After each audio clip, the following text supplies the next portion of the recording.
I want to talk to you guys a little bit today about quantum healing. I haven't spoken to you guys about how to access the quantum realm to achieve the timeline of your dreams, the life of your dreams, the love of your dreams, the body of your dreams, the career of your dreams, the family of your heart's most highest desires. Quantum healing is an aspect of our own potential as human beings, that we have the ability to leap into various timelines. Yes, we are time travelers. The beautiful thing about time travel is that it all happens within a blink of an eye. Time travel is multi-layered, multi-dimensional potentials that are all occurring all at once. So one of the things that I like to observe within myself is not only the current version of myself, but all the various energetic potentials which lie surrounding me in all moments, so that I can choose, adapt, and flow perfectly into my moments. Now, how does one start quantum healing? Quantum healing starts with a decision. It always starts with your intention, because your heart flows before your actions. Remember, it says in the Bible that God looks at the heart. And if God is looking at the heart, good morning, how are you? Good. If God is looking at the heart, then we must adjust our heart space to align with the potentials of love that have been birthed through our holy presence. In order to quantum heal, it's important for you to come into, of course, have a great day. It's important for you to come into your body and begin to observe yourself in truth. A part of the reason why many people don't access this type of healing is because they are scared to look at themselves in truth. Because once you begin to observe yourself, you realize that you really are a demon. And it's not a bad thing. It took me 24 hours, well, no, it didn't even, it took me like 3 hours. My angels asked me, they're like, Sky, we're going to do something today. We're going to have you observe your thoughts. For one day, I want you to observe your thoughts. I don't want you to interact with them. I don't want you to speak to them. I don't want you to try and control them. I want you to observe them. And in less than 3 hours, I realized that I was the very demon that had been haunting my own mental scape. And in that moment, I realized that my mind could lie to me, that I believed the lies, and that my heart didn't appreciate being lied to by my own holy presence. It was in that moment that I decided that I would hold my thoughts captive. Well, what does that mean? Holding your thoughts captive doesn't mean controlling your mind and trying to change your mind. Holding your thoughts captive. Ruby, buy me. Buy me. Buy me. Holding your thoughts captive mean that you are observing your thoughts and you are adjusting them into the truth of Christ. Your Christed essence. The Christed essence of your potential creation. You are adjusting all of your beliefs into God's truth for your life. Quantum healing occurs when you shift a perception and align in an action. So, one of the ways that I healed my inner child, for example, inner child healing is very, very, very simple. It can happen in 5 minutes, maybe 10 minutes in a challenging case.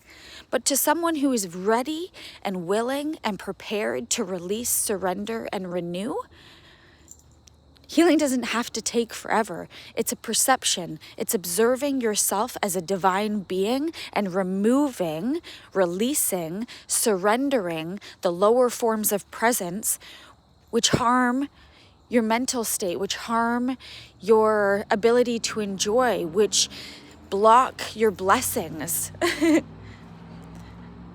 So how did I do it? How did I do it? So I will take you through one specific instance, because I don't have, I have the whole world and the whole time, but you don't have that. So let me just explain it to you really quickly, because I value your time and I really think that this is going to change everything. Quantum healing, essentially, especially when I did inner child healing and I amalgamated and healed my inner child, I was taken to one of the traumatic moments of my childhood that I deemed horrific, that I had a memory where I was, as a child, I was in the fetal position, I was being ignored, I was being told who I was, what to do, how to do things. I felt so alone, I felt so isolated, I felt absolutely ignored within my own presence. And so our angels asked us to go back to that memory as the higher version of myself in this moment. And they asked me to go back and they asked me to comfort my inner child. And they asked me to spend some time with her, and not in any weird way, but just whatever she needed in those moments. And so in my prayers, we entered our prayer, and I was in the bath at this point when I was dealing with a lot of our initial stages of healing. I spent hours in the bath and hours and hours just releasing and healing, releasing and welcoming spirit. I entered my trauma memory. Ruby, by me. Stop pulling. Please. By me.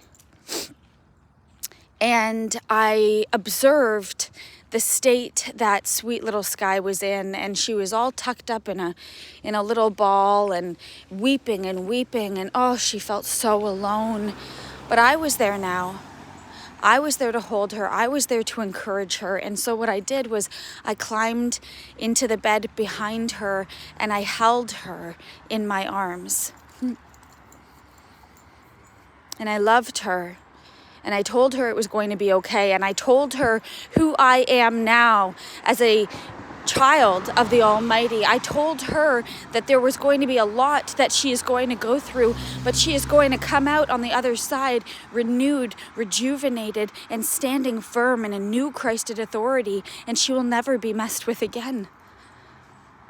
I uplifted my child aspect. I wiped her tears, and then I danced with her. And I danced until we cried together, because there was no sadness left in her. None. It was in that moment that I realized that every single time that I had requested an angelic presence, every single time that I requested God help me, every single time that I begged for some sort of reprieve, it was always me as various aspects of self going to serve myself. I am the highest aspect of all angelic presence within my own co-creation with Christ. I have all authority within the angelic realms to call on help. I am the only thing that is required for my healing, for my happiness, for my abundance. The only thing. I don't need anything else. I spent years and years and years. Okay, by me. You're pulling me again. I spent years and years and years in therapy, talking about my pain, unveiling it, showing everyone my pain, and they always wanted to talk about it, Stop talking about it. Observe it. Let it be a moment and release it so that God can bless you with the next. Good morning. I'm not saying to ignorantly slough off your moments like they never happened. Absolutely not. My trauma is my trauma, but I don't hold it and I don't wear it as a badge.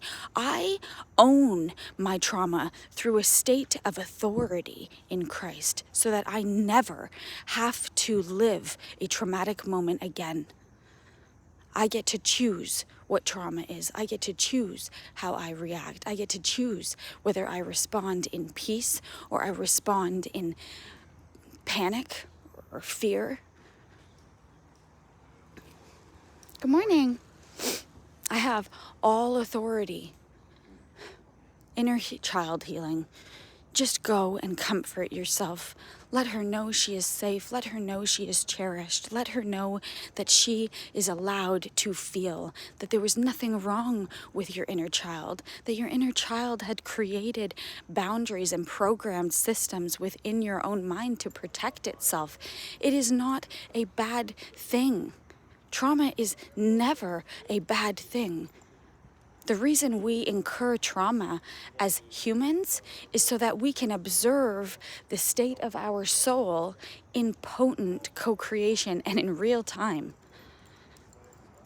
God uses these